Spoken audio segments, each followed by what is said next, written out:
उस नदी से पानी लिया जा रहा है जो कभी सूखती नहीं थी।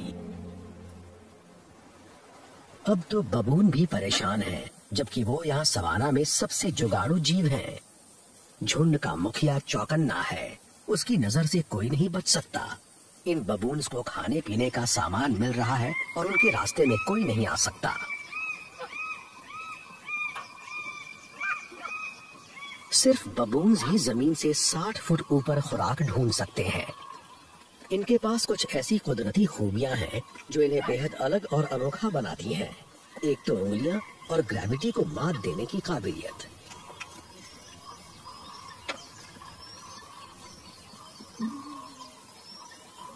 इनमें से सबसे फुर्तीले सबसे पहले खाते हैं, लेकिन वो नीचे मौजूद अपने उस परिवार को नहीं भूलते जो पेड़ पर से नीचे गिरने वाली खुराक का इंतजार कर रहा है। ये पके हुए फलों की दावत उड़ाने में इतने व्यस्त हैं, ये देखते ही नहीं कि खतरा बहुत करीब है।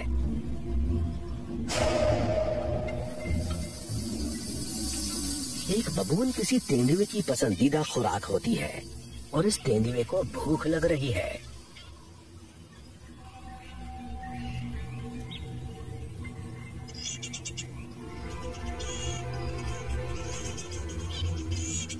हिरण चुनौती का संकेत हो सकते हैं। अगर वो शांत हो तो समझिए कि आसपास कोई शिकारी नहीं, लेकिन अगर वो भागने लगे तो समझो कि मामला गड़बड़ है।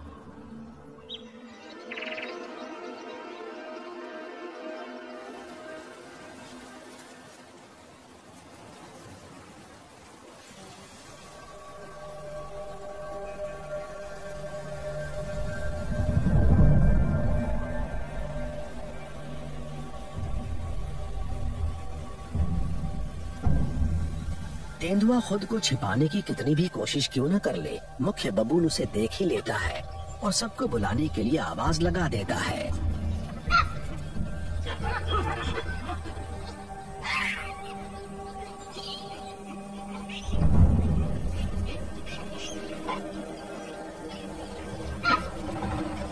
मगर बड़े नर अपनी छाती को कितना भी क्यों न फुला ले, ये किसी तेंदुए के सामने तो नहीं टिक सकते।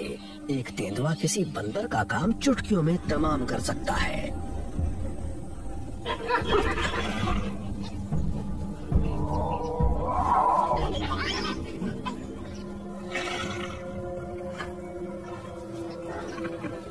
लेकिन ये बबून अपनी हिम्मत नहीं गंवाते, बल्कि ये तो हमला करने लगते हैं।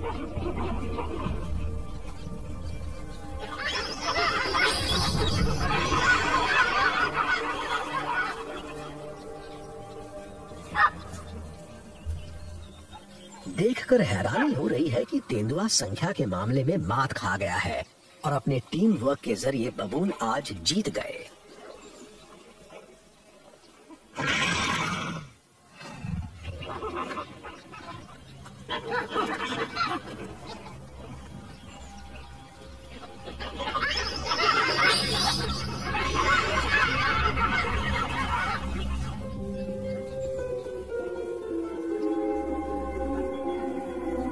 तो तेंदुआ यहाँ से भागकर कहीं और अपनी खुराक ढूंढने की कोशिश करता है।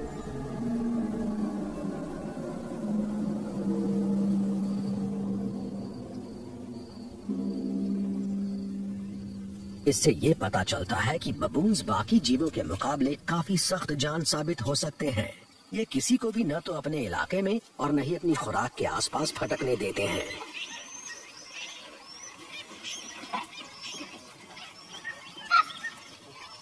ये झुंड अब भी एक दूसरे की साज संवार में लगा हुआ है और मुखिया अपने इलाके की नजर न आने वाली सरहदों पर गश्त लगा रहा है।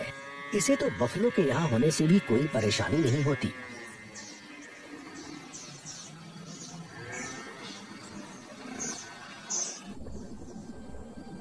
मैं पिछले 10 सालों से यहाँ के सभी जानवरों को फिल्माता रहा हूँ, लेकिन मुझे सबसे ज्यादा लुभाता है बफलो। ये अक्सर कई 100 सदस्यों वाले झुंड में रहते हैं, लेकिन जब सूखा पड़ता है तो ये सब एक बड़ी फौज की शक्ल में पानी के स्रोत पर जमा हो जाते हैं और यहाँ इनकी संख्या अक्सर 1000 से भी ज्यादा हो जाती है। मैंने यहाँ कभी भी इतने सारे बफलोज नहीं देखे।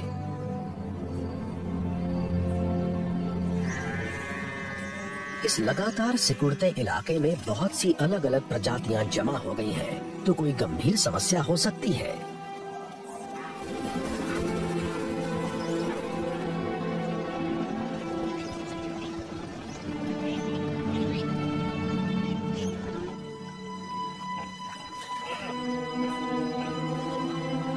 ये अवैध शिकारियों से बचकर भाग रहे हैं जो पाक की संरक्षित सीमाओं में घुसपैठ कर रहे हैं। फर, हंटिंग ट्रॉफीज और हाथी दांत की वजह से झुंडों का सफाया होता जा रहा है।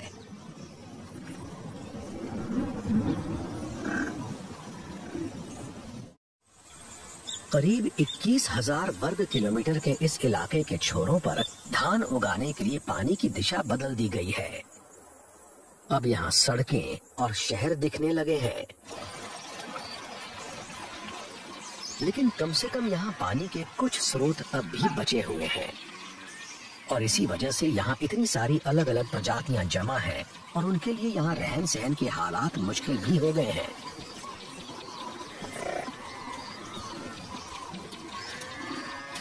ये जगह इनके लिए आखिरी आशियाना है।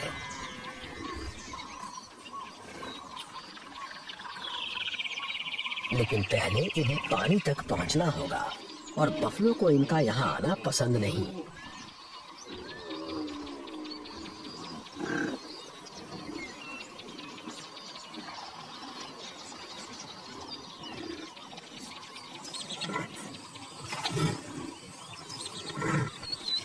केसरिया चोंच वाले ऑक्सपेकर पक्षी इस सब अफरा तफरी से परेशान नहीं है, बल्कि बफलो तो उन्हें उनकी जरूरतों की हर चीज मुहैया कराते हैं।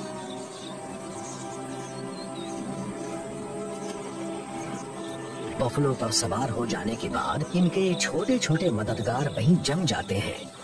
फिर इन्हें वहाँ जो कुछ भी मिलता है ये उसकी दावत उड़ाते हैं। परजीवी, डेड स्किन, सिक्रीशंस।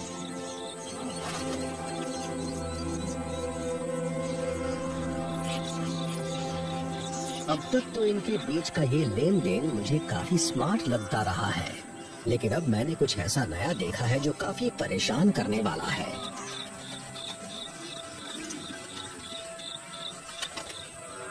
इनका ये आपसी गठजोड़ हमेशा ही सौम्य रहा है, लेकिन अब ऐसा नहीं है।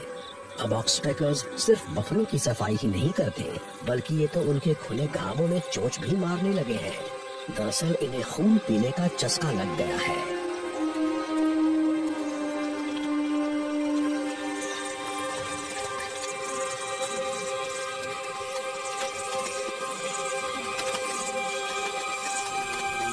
बफलो के ये छोटे छोटे दोस्त परजीवी बनते जा रहे हैं और इनसे छुटकारा पाना आसान नहीं है।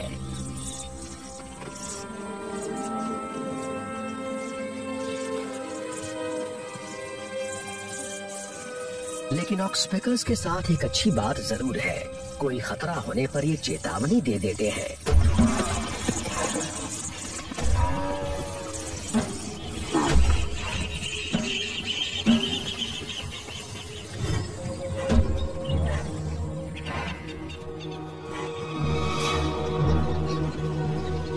जहाँ कहीं भी बफलो होते हैं, शेर भी होते हैं।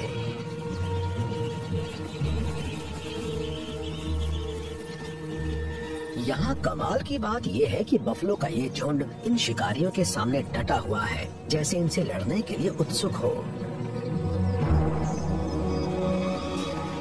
नर मादाओं और बच्चों के इर्द गिर्द एक दीवार सी बना लेते हैं और एक बार में कुछ बफलो हमला करते हैं।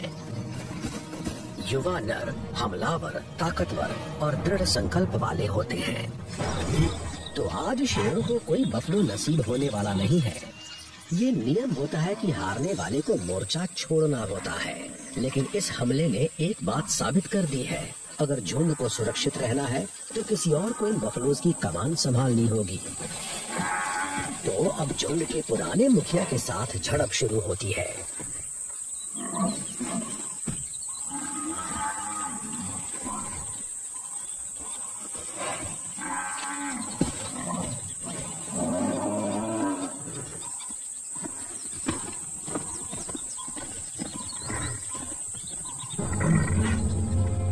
अब ये काफी कमजोर हो गया है और थक भी चुका है। इसका सारा दबदबा खत्म हो गया है। तो अब इसके लिए वक्त है विदा लेने का।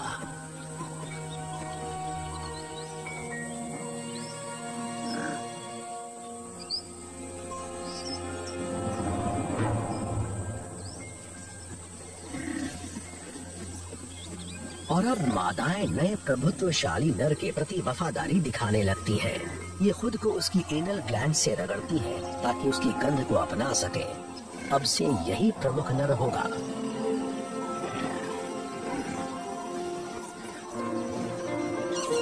और अचानक ये काफी लोकप्रिय हो जाता है।